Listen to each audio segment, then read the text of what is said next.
ఈరోజైతే దీపం పెట్టేటప్పుడు ఒక అద్భుతమే జరిగింది. అదేంటంటే వీడియో స్కిప్ చేయకుండా చూడండి. ఓకేనా? హాయ్ అండి. Welcome back to our channel Bhargavi's world. ఈరోజైతే నా చిన్న పూజా రూమ్‌ని ఎలా ఆర్గనైజ్ చేసుకున్నానో చూసేయండి. దానికంటే ముందు మన ఛానల్‌ని ఎవరైనా కొత్తగా చూసేవారైతే చిన్న లైక్ ఇచ్చి ఛానల్‌ని సబ్స్క్రైబ్ చేసుకోండి. ఇక వీడియోలోకి వెళ్ళిపోదాం పదండి. ముందు పూజా రూమ్‌లోని ఫొటోస్ అన్నీ తీసేసి ఒక క్లాత్ పైన పెట్టుకున్నాను. దేవుడి ఫొటోస్‌ని మనం ఎప్పుడు కూడా కింద పెట్టకూడదు. అందుకనే ఒక క్లాత్ ఏసి పెట్టేశాను. దాని తర్వాత పూజా రూము నీట్‌గా క్లీన్ చేసేసాను. అది డ్రై అయ్యేలోగా ఇక ఫొటోస్ అన్నీ తుడిచేసి పసుపు, కుంకుమతో బొట్లన్నీ పెట్టేశాను.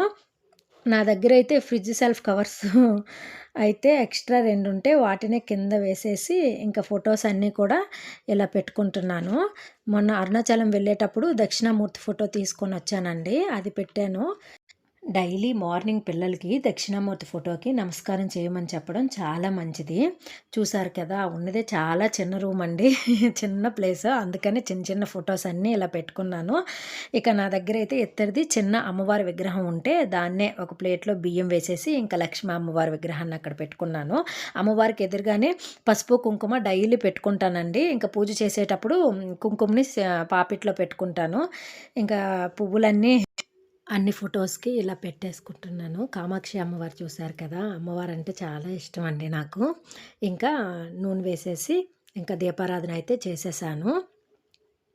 ఇంకా ప్రసాదం ఇంట్లో బనానాస్ ఉంటే వాటినే పెట్టేసుకున్నాను.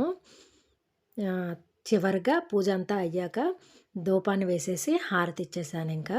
చూడండి ఉన్న చిన్న ప్లేస్‌లో ఎలా ఆర్గనైజ్ చేసుకున్నానో. డైలీ నిత్య దీపారాధన చేసుకోవడం చాలా మంచిదండి. ఇంట్లో పాజిటివ్ వైబ్స్ వస్తాయి. ఇక చూసారు కదా! ఇలా అయితే పూజా రూమ్‌ని అంతటిని కూడా సర్దుకున్నాను. ఇక ఆయిలు, తర్వాత అగరబత్తి ఇవన్నీ ఎక్కడైతే అక్కడ ఉంచేయకుండా నేనైతే ఒక బాస్కెట్‌లో పెట్టేసుకుంటాను అవన్నీ కూడాను.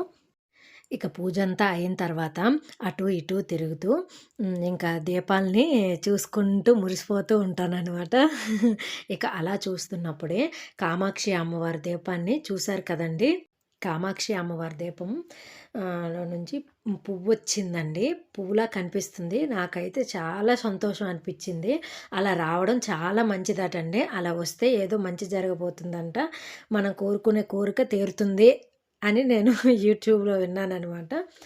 ఇక ఇలా అయితే నా పూజా రూమ్‌ని ఆర్గనైజ్ చేసుకున్నాను. ఇక ఇదండి ఈరోజుటి వీడియో. నా ఛానల్‌లో వీడియోస్ కనుక నచ్చినట్లయితే ఖచ్చితంగా లైక్ చేసి సబ్స్క్రైబ్ చేసుకోండి. Thank you for watching. Bye bye.